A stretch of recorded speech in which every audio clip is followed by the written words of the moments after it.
Hello everyone, welcome to today's session. So today we will be learning about verbs finite and non-finite. So you might have studied about the finite and non-finite verbs from your 5th, 6th class and so on. But even then we will learn some kind of things about finite verbs or the definition and all those things about finite verbs. Actually, when we talk about the verb being finite or non-finite, actually we address the relationship between the verb and the subject of the sentence. Actually, when we speak about the finite verb, the finite verbs express the tense of the sentence, but non-finite verbs does not do that. In other words, we are referring to whether or not the verb shows tense and follows the subject in terms of number and person, whether it is first or second or third person, whatever it is. But the difference between finite and non-finite verb is the finite verbs shows the tense or shows a relation between subject and verb, but non-finite verb does not have any connection or any relation with the verb in the sentence or the subject in the sentence. So, what is the definition of finite verb? It is a finite verb is vital to a sentence and is closely connected to the subject. It shows tense and agrees with the subject in number and person. What does it mean? In a sense, finite verbs change their form according to the subject of the sentence. The finite verbs agrees with the subject and its numbers. See, whether it is a singular subject, the finite verb will be in such a way that the verb also should be singular. If the subject in the sentence is plural, the verb also shows a plurality in the structure.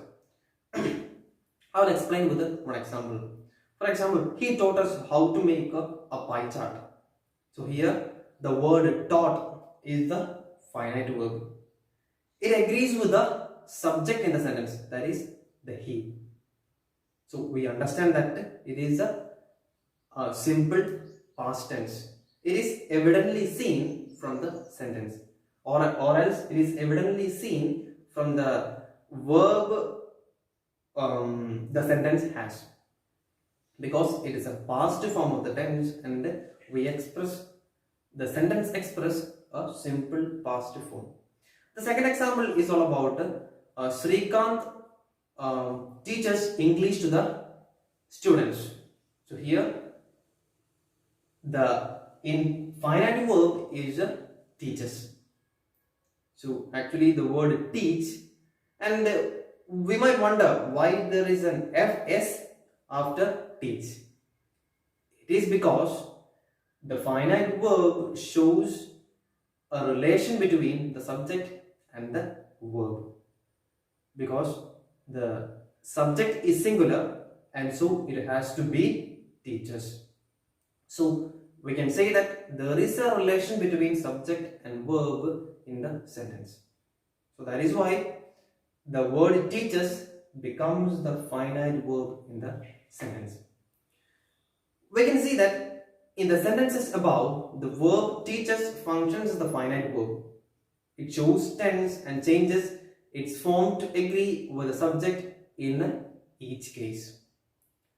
So just imagine if instead of Srikanth we use the word they. Do we use they teaches English to the senior students? We may not do that.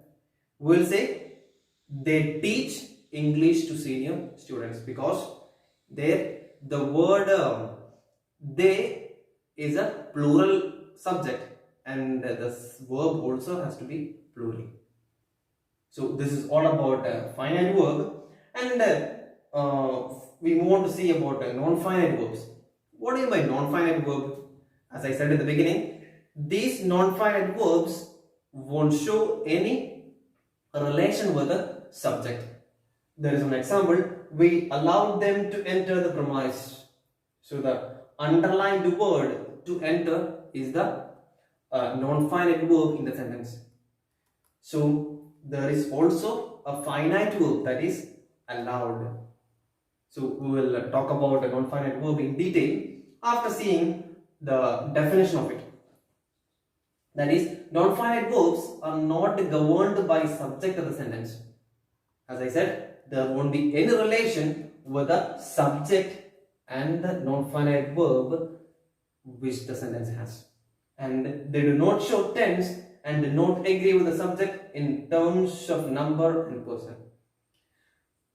In the first example, we can understand that the word allowed shows the tense in the sentence, not the word to enter, because the word allowed is the finite verb and to enter is the non-finite verb in the sentence.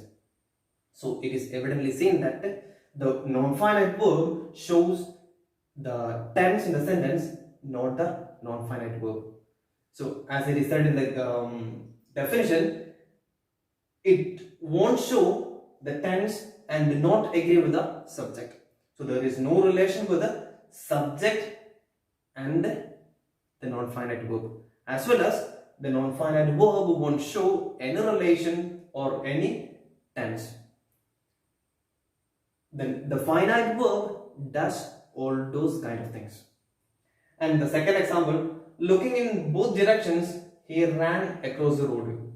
So can you find out the non-finite verb in the sentence?